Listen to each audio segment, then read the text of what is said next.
बांग्लादेश इन दिनों एक गहरे राजनीतिक संकट से गुजर रहा है। मोहम्मद यूनुस, जो कि देश की अंतरिम सरकार के प्रमुख है, अब अपने पद से इस्तीफा देने पर विचार कर रहे हैं। उन्होंने ढाका में एडवाइजरी काउंसिल की एक बैठक के दौरान साफ तौर पर कहा कि मौजूदा राजनीतिक हालात में काम करना उनके लिए असंभव होता जा रहा है। यह सिर्फ एक व्यक्तिगत निर्णय नहीं बल्कि पूरे राजनीतिक तंत्र की असफलता को दर्शाता है, जहां राजनीतिक दलों के बीच न्यूनतम सहमति भी बनाना कठिन होता जा रहा है। यूनुस का यह बयान वह खुद को बंधक जैसा महसूस कर रहे हैं, देश की अस्थिरता को दर्शाता है। एक और महत्वपूर्ण मोड़ आया जब यह खुलासा हुआ कि यूनुस सरकार ने अमेरिका के साथ मिलकर बांग्लादेश म्यांमार सीमा पर एक मानवीय गलियारा स्थापित करने की योजना बनाई थी।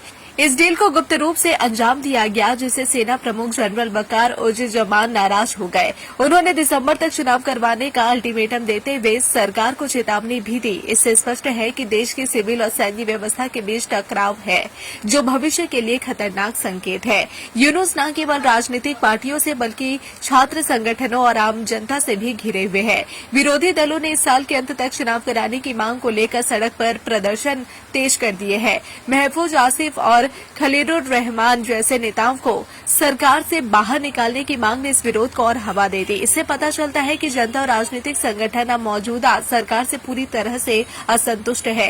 बांग्लादेश की यह अंतरिम सरकार पिछले साल शेख हसीना के अचानक भारत भाग जाने और तख्ता पलट के बाद बनाई गई थी। तब से यूनुस को एक स्थायी सरकार के गठन तक देश को स्थिर रखने की जिम्मेदारी दी गई थी, लेकिन ऐसा लगता है कि यह प्रयोग अविफलता की ओर बढ़ रहा है। पूरे दिन भर क्या किया, कभी कांग्रेस, कभी बीजेपी, कभी टीएमसी, दिन भर लगा रहता है भैया।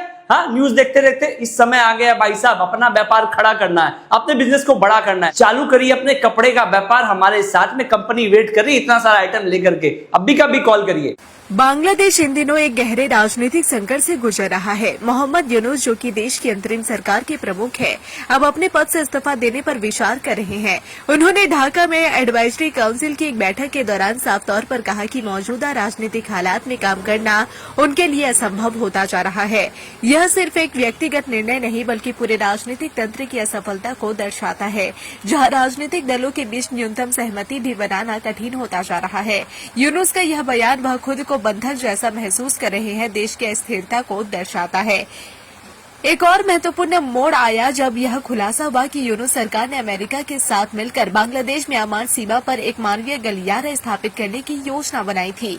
इस डील को गुप्त रूप से अंजाम दिया गया, जिसे सेना प्रमुख जनरल वकार उज़्ज़मान नाराज हो गए। उन्होंने दिसंबर तक चुनाव करवाने का अल्टीमेटम देते हुए सरकार को चेतावनी भी दी। इससे स्पष्ट है कि देश की सिविल और सैन्य व्यवस्था के बीच टकराव है, जो भविष्य के लिए खतरनाक संकेत है। यूनुस न केवल राजनीतिक पार्टियों से बल्कि छात्र संगठनों और आम जनता से भी घिरे हुए हैं। विरोधी दलों ने इस साल के अंत तक चुनाव कराने की मांग को लेकर सड़क पर प्रदर्शन तेज कर दिए हैं।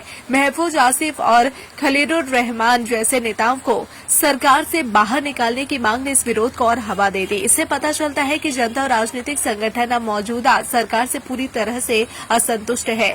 बांग्लादेश की यह अंतरिम सरकार पिछले साल शेख हसीना के अचानक भारत भाग जाने और तख्ता पलट के बाद बनाई गई थी। तब से यूनुस को एक स्थायी सरकार के गठन तक देश को स्थिर रखने की जिम्मेदारी दी गई थी, लेकिन ऐसा लगता है कि यह प्रयोग अविफलता की ओर बढ़ रहा है।